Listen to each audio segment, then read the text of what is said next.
अरे बेटा इस पे नहीं, बाल्टी में डालो, बाल्टी में।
अल्लाहु अकबर, अल्लाहु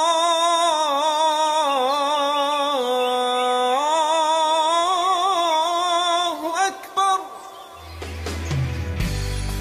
अरे इमरान, जोया, उठो तो, कब तक सोते रहोगे? आज बकरा ईद है। देखो तुम्हारे अबू मुन्ना को नहला रहे हैं।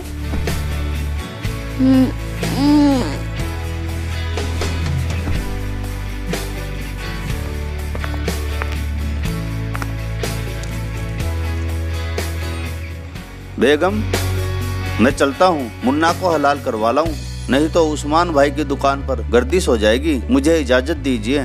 ठीक है जी, संभल कर जाना। खुदा हाफिज। अम्मी, अब्बू मुन्ना को कहाँ लेकर जा रहे हैं? बेटा, तुम्हारे अब्बू मुन्ना को हलाल कराने के लिए लेके जा रहे हैं। आज बकरा ईद जो है।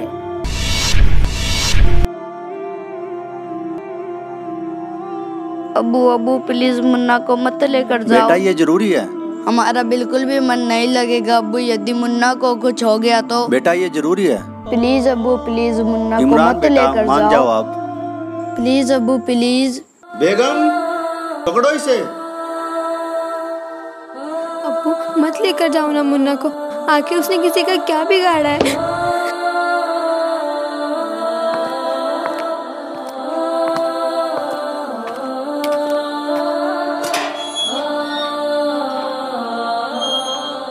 अम्मी मुन्ना को मत जाने दो। प्लीज अम्मी, मुन्ना को बचा लो, प्लीज अम्मी।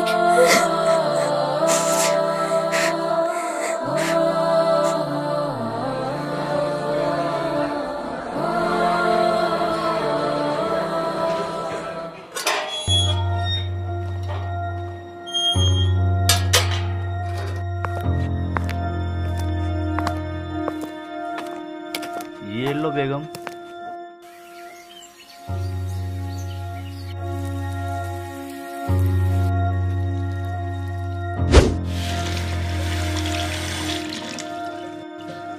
इमरान, जोया, बेटा आ जाओ, खाना खा लो। इतना अच्छा गोश्त बना है। आ जाओ बेटा।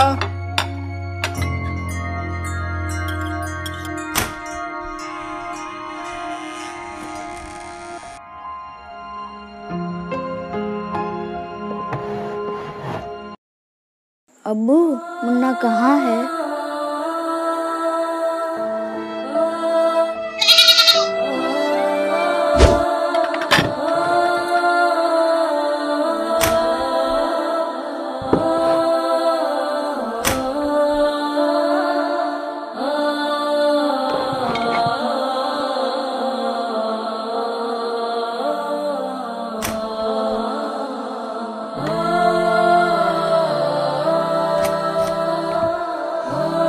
बेटा, खाने से ऐसे उठकर नहीं आते। अल्लाह नाराज हो जाते हैं। चलो इमरान, खाना खा लो, उठो बेटा। चलो जोया, खाना खा लो बेटा, उठो। नहीं अब्बू, हम मुन्ना के गोश्त को नहीं खा सकते।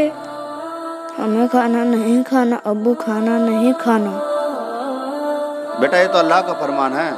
अल्लाह ने उसे ज़मीन पर हलाल होने के लिए ही भेजा था, उसे तो हलाल होना ही था। अब्बू क्या बिगाड़ा था मुन्ना ने आपका, कितना प्यारा था वो। माफ़ करना अब्बू, यदि कोई कल को हमें हलाल करे या कुछ कहे तो आप क्या करोगे? हाँ, कोई हाथ तो लगा कर दिखाए तुम्हें, हराम खोद के टुकड़े टुकड़े कर दूंगा। तो फिर अब्बू, आपने बगैर किसी कसूर के मुन्ना को क्यों हलाल करवा दिया? वो भी तो किसी का बच्चा था ना। अब्बू आप तो कहते थे कि कीड़ी से लेकर हाथी तक सभी उस एक अल्लाह के ही बच्चे हैं, तो फिर क्या वो मुन्ना उस अल्लाह का बच्चा नहीं था जिसे आपने हलाल करवा दिया? अब्बू, आपने अल्लाह के बच्चे को हलाल किया है, अल्लाह क्या सजा देंगे आपको इसकी? अरे बेटा, मुन्ना को हमने कलमा पढ़कर ही हलाल कराया है, जिससे उसकी रूह जन्नत में चली गई। इसीलिए अब उसका गोश्त खाने से हमें सवाब मिलेगा। अम्मी, यदि ऐसे ही जन्नत में जाते हैं तो आप एक काम कीजिए, हमें भी कलमा पढ़कर हलाल करवा दीजिए, ताकि हम भी जन्नत में जाकर अल्लाह से पूछ सकें कि वाकई आपने ये हुक्म दिया है कि बेजुबानों को हलाल करो।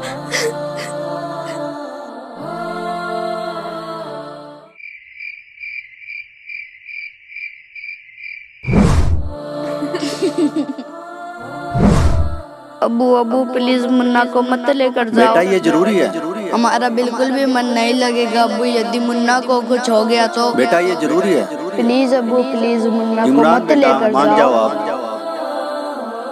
नहीं अब्बू नहीं, मत लेकर जाओ मुन्ना को। क्या मुन्ना हुआ को इमरान मत बेटा? लेकर जाओ क्या अब्बू हुआ? प्लीज। क्या हुआ बेटा? मुन्ना कहाँ चला गया अम्मी? मुन्ना ने आपका क्या बिगाड़ा था अब्बू, जो आपने उसका हलाल करवा दिया? हाँ अब्बू, चुप हो जाओ बच्चों, रात काफी हो गई, सो जाओ।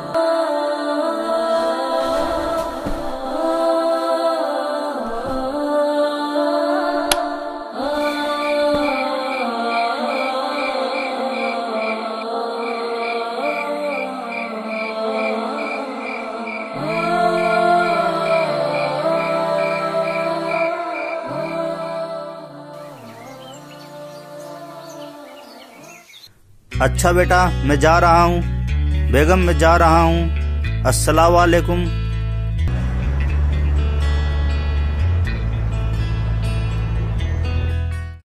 अब्बू, मत लेकर जाओ ना मुन्ना को, आखिर उसने किसी का क्या बिगाड़ा है? अब्बू अब्बू प्लीज मुन्ना को मत लेकर जाओ। माफ़ करना अब्बू, यदि कोई कल को हमें हलाल करे या कुछ कहे तो आप क्या करोगे? आरिफ भाई सलाम वालेकुम। वालेकुम अस्सलाम। चलो आरिफ भाई लंच करने चलते हैं। आप कर लीजिए, मुझे भूख नहीं है। नहीं आरिफ भाई, ऐसे काम नहीं चलेगा। मैं सुबह से आपको देख रहा हूँ, काफ़ी परेशान लग रहे हो। लंच तो करना ही पड़ेगा। चलो खड़े हो जाओ।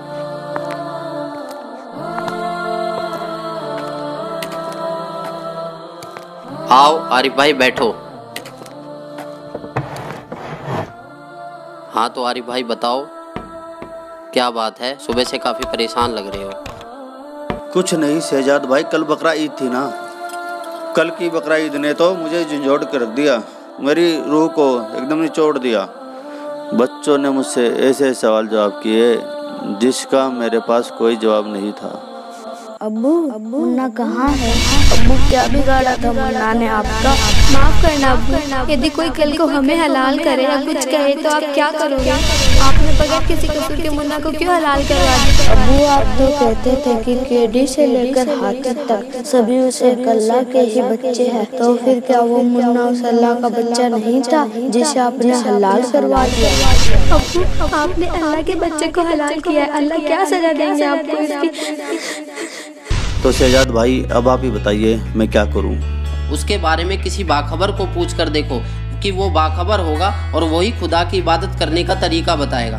और फिर तो आपको यह भी पता होगा कि वो बाखबर कौन है जिसके बारे में कुरान शरीफ के अंदर जिक्र किया गया है। वो बाखबर ही तो संत रामपाल जी महाराज है।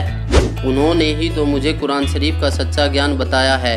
वो ऊपर से जो आदेश लेकर आया था हजरत मोहम्मद, उसमें बिस्मल यानी गाय को काटना, मुर्गे को काटना, बकरे को काटना, इसको बिस्मल बोलते हैं। ये कहते हैं रोजा, बंग और नमाज बताई थी उसने। रोजा माने व्रत, बंग जैसे ऊंचे शोर में आवाज करना, है भगवान हमारी अर्ज सुनना, इसको बंग बोलते हैं। और 5 वक्त की नमाज कहते हैं। सिर्फ इतना आदेश था हजरत मोहम्मद का, ये मांस खाने का नहीं था।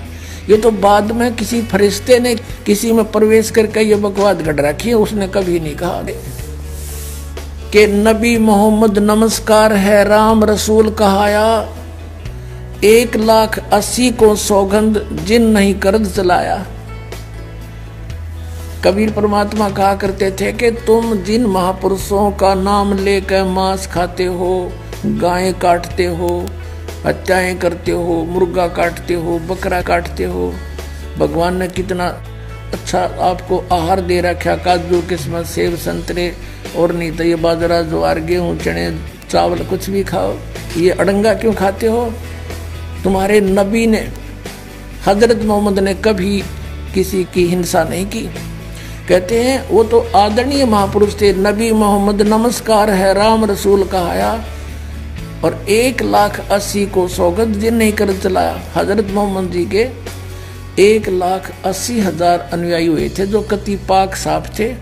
वो ब्याज तक भी नहीं लेते थे, जिहाद संघर्ष नहीं करते थे, किसी का कत्ल करना भी महापाप मानते थे।